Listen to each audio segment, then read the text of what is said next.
ಬೆಂಗಳೂರಿನ ಫ್ರೀಡಂ ಪಾರ್ಕ್ನಲ್ಲಿ ನವಕರ್ನಾಟಕ ಸ್ವಾಭಿಮಾನ ವೇದಿಕೆಯ ವತಿಯಿಂದ ರಾಜ್ಯಾಧ್ಯಕ್ಷರಾದಂತಹ ರಾಮಾಂಜನಪ್ಪನವರ ನೇತೃತ್ವದಲ್ಲಿ 7 day adventist medical centre multi speciality ಆಸ್ಪತ್ರೆಯಲ್ಲಿ ಶ್ರೀಮತಿ ತಪ್ಸಂ ಕೋಂ ಶಾರುಖ್ ರವರ ಅನುಮಾನಾಸ್ಪದ ಸಾವಿಗೆ ಕಾರಣರಾದಂತಹ ವೈದ್ಯಾಧಿಕಾರಿಗಳಾದಂತಹ doctor Farleen, doctor Rajkumar, doctor Fred ಹಾಗೂ ಸಂಬಂಧಿಯವರ ವಿರುದ್ಧ ಕ್ರಮ ಕೈಗೊಳ್ಳುವಂತೆ ಅಹೋರಾತ್ರಿ ಪ್ರತಿಭಟನೆಯನ್ನು ನಡೆಸಲಾಗಿದೆ. ರೈತ ಮತ್ತು ಕಾರ್ಮಿಕರ ರಕ್ಷಣಾ ವೇದಿಕೆ ರಾಜ್ಯಾಧ್ಯಕ್ಷ ಮೇಲುಕೋಟೆ ಬೆಟ್ಟಸ್ವಾಮಿಗೌಡ, ನಾಗೇಂದ್ರ, ಸಯ್ಯದ್ ತಾರೂಖ್ ಹಾಗೆ ವೆಂಕಟೇಶ್ ಗೌಡ, ನಟರಾಜ್ ಸೇರಿದಂತೆ ಅನೇಕ ಗಣ್ಯರು ಭಾಗಿಯಾಗಿದ್ದಾರೆ. ನೀವು ಅಂತ್ಯಕ್ರಿಯೆಯನ್ನ ಮಾಡ್ಕೊಂಡು ಬನ್ನಿ, ಕುಳಿತುಕೊಂಡು ಮಾತಾಡೋಣ, ಅನಂತರ ಮಾತಾಡ್ಕೊಳ ಅಂತ ಅಂದ್ಬಿಟ್ಟು ರೋಗಿಗಳ ಕುಟುಂಬಸ್ಥರಿಗೆ ಆ ಒಂದು ಪರವಾಗೋಗಿರ್ತಕ್ಕಂಥವ್ರಿಗೆ ಒಂದು ಮಾತನ್ನ ಹೇಳಿ ನೀವು ಅಂತ್ಯಕ್ರಿಯೆಯನ್ನ ಮುಗಿಸ್ಕೊಂಡು ಬನ್ನಿ. ಪರೀಕ್ಷೆ ಮಾಡಲಿಲ್ಲ, ಮಾಡ್ಬೋದಾಗಿತ್ತಲ್ಲ, ಸರ್ಕಾರ ಮಾಡ್ಬೋದಾಗಿತ್ತಲ್ಲ, ಅಥವಾ ಅಧಿಕಾರಿ ಮಾಡ್ಬೋದಾಗಿತ್ತಲ್ಲ, ಯಾಕೆ ಮಾಡಲಿಲ್ಲ? ಆದರೂ ಸಹಿತ ಇವತ್ತು ಏನು ನಮ್ಮ ಇದರಲ್ಲಿ ಇಲ್ಲಿ ಶಿವಾಜಿನಗರದಲ್ಲಿರುವಂಥ ಏನು ಹಾಸ್ಪಿಟ್ಲ್ ಲೇಡಿ ಕರ್ಜನ್ ಹಾಸ್ಪಿಟ್ಲ್ ಏನಿದೆಯೋ ಎಲ್ಲ ರಿಪೋರ್ಟ್ ಇದೆ. ಆ ರಿಪೋರ್ಟ್ ಕೂಡ ನಮ್ಮ ಹತ್ರ ಇದೆ.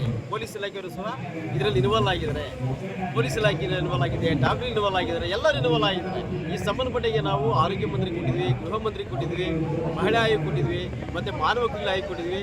ಈ ಏನು ಕ್ರಮ ತಗೊಂಡ್ರು ತಗೊಳ್ಳಿ, ಕಾದು ನೋಡ್ತೀವಿ.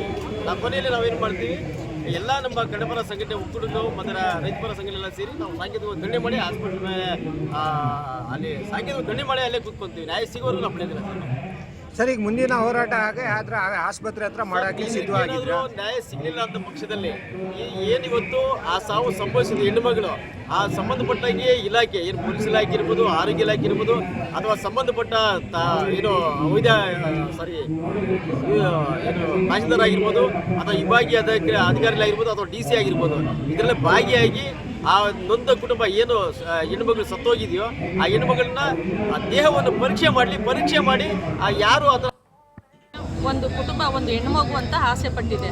ಆದರೆ ಆ ಹುಡುಗಿಗೆ ಆಗಲೇ 3 ಗಂಡು ಮಕ್ಕಳಿದ್ದಾರೆ. ಆಸೆ ಪಟ್ಟರು ಅಂತ ಹಾಸ್ಪಿಟಲ್ಗೆ ಹೋದಾಗ ಡಾಕ್ಟರ್ಸ್ ಏನು ಹೇಳಬೇಕು, ಈಗಿನ ಒಂದು ಜನರೇಷನಲ್ಲಿ 3 ಗಂಡು ಮಕ್ಕಳಿದೆ, ಮತ್ತೆ ಬೇಡಮ್ಮ ಅದನ್ನೇ ಹೆಣ್ಮಕ್ಳು ಅಂತ ಸಾಕೊಳ್ಳಿ ಅಂತ ಅವ್ರಿಗೆ ಅಡ್ವೈಸ್ ಕೊಡಬೇಕಾಗಿತ್ತು. ಅವ್ರು ಆ ಕೆಲಸ ಮಾಡಲಿಲ್ಲ. ಅದ್ರ ಬದಲು ಅವರು ದುಡ್ಡನ್ನು ಹಮ್ಮಿಸಕ್ಕೆ ಏನು ಮಾಡಿದ್ರು, ಇಲ್ಲ ನಿನಗೆ ಆಪ್ರೇಷನ್ ಮಾಡಿದ್ರು ಮಕ್ಕಳಾಗುತ್ತೆ ಅಂತ ಹೇಳಿ ಅದನ್ನು ಮಾತು ಕೊಟ್ಟಿದ್ದಾರೆ. ಗರ್ಭಕೋಶದಲ್ಲಿ ಅದು ಮತ್ತೆ ಆಪ್ರೇಷನ್ ಆಗಿದೆ ಆ ಹೆಣ್ಮಕ್ಳಿಗೆ. ಮತ್ತೆ ಆಪ್ರೇಷನ್ ಆದಮೇಲೆ ಸ್ವಲ್ಪ ದಿನಗಳ ನಂತರ ಆ ಗರ್ಭಕೋಶದಲ್ಲಿ ಇನ್ಫೆಕ್ಷನ್ ಆಗಿ ಒಂದು ಸಣ್ಣ ಗುಳ್ಳೆ ಬಂದಿದೆ. ಆ ಗುಳ್ಳೆ ತೆಗೆದ್ಬಿಟ್ರೆ ಮತ್ತೆ ನಿನ್ಗೆ ಆರಾಮಾಗಿ 2-3 ಹೆಣ್ಮಕ್ಳು ಆಗುತ್ತೆ ಅಂತ ಅವರು ಹೇಳಿದ್ದಾರೆ. ಆದ ಆಸೆಗೆ ಆ ಕುಟುಂಬ ಹೋಗಿದೆ. ಆ ಕುಟುಂಬ ಹೋಗಿ ಇನ್ನೂ ಆಪ್ರೇಷನ್ನೇ ಮಾಡಿಲ್ಲ. ಅಷ್ಟರೊಳಗಡೆ ಆ ಒಂದು ಹೆಣ್ಮಗಳು ಡೆತ್ ಆಗಿದೆ, ಓವರ್ ಡೋಸ್ ಕೊಟ್ಟು. ಎಲ್ಲ ಪೂರ್ತಿ ಕುಟುಂಬದವರು ಹೇಳ್ತಾರೆ ಪೂರ್ತಿ ನೀಲ್ಗಟ್ಟಿದೆ, ಗ್ರೀನ್ ಕಲರ್, ಹಸಿರು ಕಲರು, ಅವರ ದೇಹ ಹಸಿರು ಕಲರ್ ಆಗೋಗಿದೆ ಅಂತ ಎಲ್ಲ ಹೇಳಿದ್ದಾರೆ. ಮತ್ತೆ ಆ ಹೆಣ್ಮಗಳು ಹಾಸ್ಪಿಟಲ್ಗೆ ಆಪರೇಷನ್ ಆಗೋ ಗಂಟನೂ ಕೂಡ ವಿಡಿಯೋ ಕಾಲಲ್ಲಿ ಮಾತಾಡಿದ್ದಾರೆ ಅವರ ಗಂಡನ ಹತ್ರ. ಪ್ರತಿಯೊಂದು ವಿಡಿಯೋ ಕಾಲ್ಗಳಿದೆ, ಎಲ್ಲ ಇದೆ. ಅಷ್ಟಾದ ಮೇಲೂ ಕೂಡ ಅವರು ಡೆತ್ ಆಗಿದ್ರು ಬೇರೆ ಒಂದು ನರ್ಸಿಂಗ್ ಹೋಮ್ಗೆ ರೆಫರ್ ಮಾಡಿದ್ದಾರೆ.